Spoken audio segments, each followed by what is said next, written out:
Sabe aquela sensação de que a gente está correndo numa esteira, trabalhando sem parar, mas sem nunca sair do lugar? Pois é uma frustração que muita gente conhece bem. Mas e se o problema não for a falta de esforço, e sim a estratégia? Hoje a gente vai desvendar uma estrutura bem poderosa, inspirada no conteúdo do canal Time for Growth, que promete virar esse jogo. Essa é a pergunta de $1 milhão, né? Por que o sucesso parece tão difícil? Por que, mesmo com todo o esforço do mundo, o progresso parece, sei lá, lento, às vezes até impossível? A resposta para isso, olha, pode ser bem surpreendente. E se a questão não for a quantidade de trabalho, mas sim o jeito como a gente organiza esse trabalho? E é aqui que a chave vira. A grande sacada dessa análise é que o problema não é falta de motivação, não é falta de talento, nem mesmo de sorte. O que falta são sistemas. É uma falha de estratégia. Essa ideia de depender só da força de vontade para seguir em frente, na real ela simplesmente não funciona a longo prazo. É uma abordagem quebrada. Beleza, vamos entrar no primeiro grande obstáculo, a tal da armadilha da motivação. Olha só, contar só com a motivação para alcançar alguma coisa é como tentar velejar dependendo de um vento que a gente não sabe quando vai soprar. Às vezes ele vem com tudo, às vezes nada. Já os sistemas, por outro lado, eles são o motor do barco. Sabe, eles funcionam sempre, de forma consistente, mesmo se não tiver um pingo de vento. Para ficar ainda mais claro, pensa assim: as metas são a linha de chegada.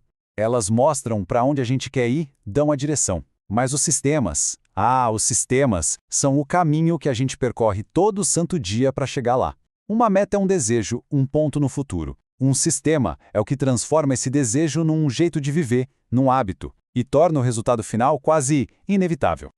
E tem uma citação que resume essa filosofia toda de um jeito genial. Você não vive a sua vida no nível das suas metas. Você vive a sua vida no nível dos seus sistemas. Pensa bem, não adianta ter a meta super ambiciosa de escalar uma montanha. O que importa de verdade é o sistema de calçar a bota e dar um passo depois do outro todo dia. São essas pequenas rotinas que definem o sucesso, não os sonhos que parecem tão distantes.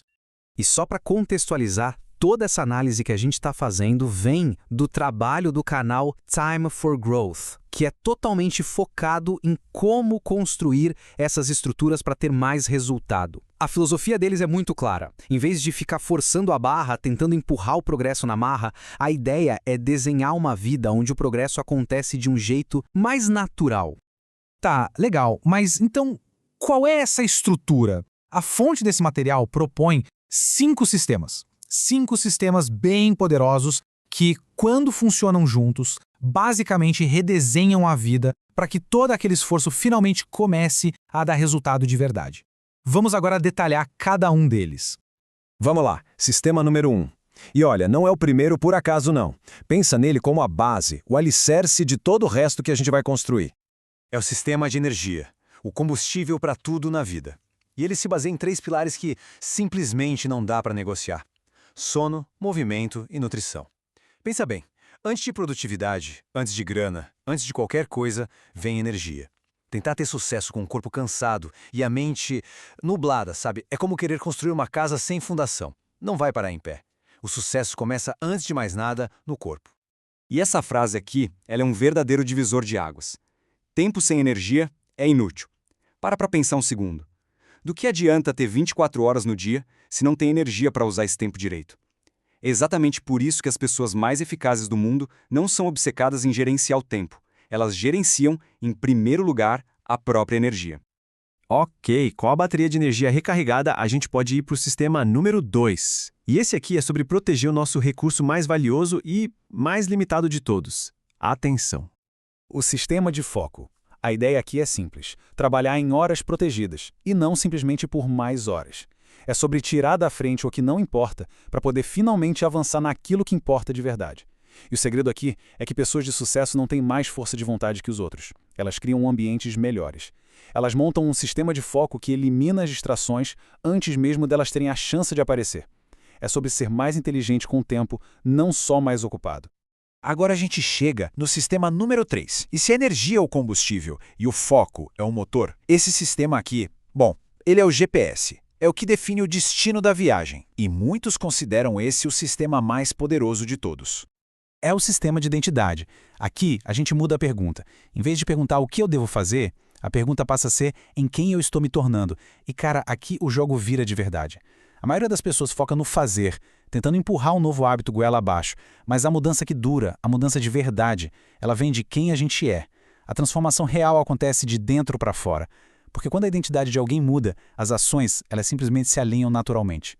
E o processo para isso é simples na teoria, mas muito profundo na prática. Passo 1. Definir com clareza a pessoa que se quer ser. Tipo, decidir, eu sou o tipo de pessoa que não perde um treino. E aí vem o passo 2, que é o mais importante de todos. Provar isso para si mesmo com ações pequenas e que se repetem. Cada treino que é feito, por exemplo, é como se fosse um voto para essa nova identidade. Com o tempo, esses votos vão se acumulando e solidificam essa nova imagem que a gente tem da gente mesmo. Beleza, com uma identidade clara em mente, o próximo passo é fazer isso sair do papel e acontecer no mundo real. O sistema número 4 é todo sobre isso. Transformar a intenção em ação. Em ação de verdade, consistente. É o sistema de execução. Porque, vamos ser sinceros, ideias são ótimas, mas elas não mudam vidas. O que muda é a execução. Ponto. Esse sistema consiste em quebrar aquelas metas gigantes em passinhos minúsculos, sabe? Quase fáceis demais para não fazer. A pergunta na cabeça da gente deixa de ser, nossa, como eu vou dar conta de tudo isso? E vira, qual é a próxima coisinha que eu posso fazer em 2 minutos? É desse jeito que a gente começa a criar movimento, a criar o tal do momentum. E finalmente chegamos ao quinto e último sistema. Esse aqui é aquele que age meio em silêncio, sabe? Tá ao nosso redor o tempo todo, influenciando cada decisão que a gente toma sem a gente nem perceber. O sistema de ambiente. A verdade é a seguinte, o ambiente onde a gente vive molda nosso comportamento muito mais do que a força de vontade jamais vai conseguir. O ambiente está sempre nos dando dicas, sussurrando sugestões. Ele torna algumas coisas fáceis de fazer e outras bem difíceis. As pessoas que têm sucesso não ficam lutando contra o ambiente, elas o projetam.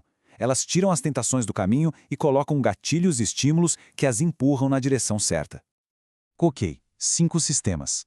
Eu sei, pode parecer muita coisa, né? Dá aquela sensação de por onde eu começo. Mas o ponto mais importante de todos é justamente esse: como começar. A ideia não é sair tentando fazer tudo de uma vez, mas sim construir isso de forma inteligente, com intenção. E aqui vem o conselho que talvez seja o mais valioso de todos que a gente viu. Não tente construir todos os sistemas de uma vez só. Sério, tentar implementar tudo ao mesmo tempo é a receita perfeita para o esgotamento, para chutar o balde e desistir. É o erro clássico que a maioria das pessoas comete. Então, o que fazer? A ação é super simples, mas muito poderosa. Escolha apenas um sistema para começar. Só um. Talvez seja finalmente arrumar o sono, ou quem sabe proteger aquela 1 horinha de foco por dia sem interrupção. Ou talvez começar definindo qual é a identidade que se quer construir. O importante é começar pequeno. No final das contas, a mensagem é bem clara. O sucesso não precisa ser essa luta constante, essa briga diária contra a própria força de vontade. Ele pode se tornar um processo quase automático quando a gente coloca os sistemas certos para trabalhar, para fazer o trabalho pesado pela gente. E a grande questão que fica no ar é essa: qual vai ser a primeira pequena engrenagem? Qual é o primeiro sistema que, ao ser construído, tem o poder de colocar todo o resto em movimento?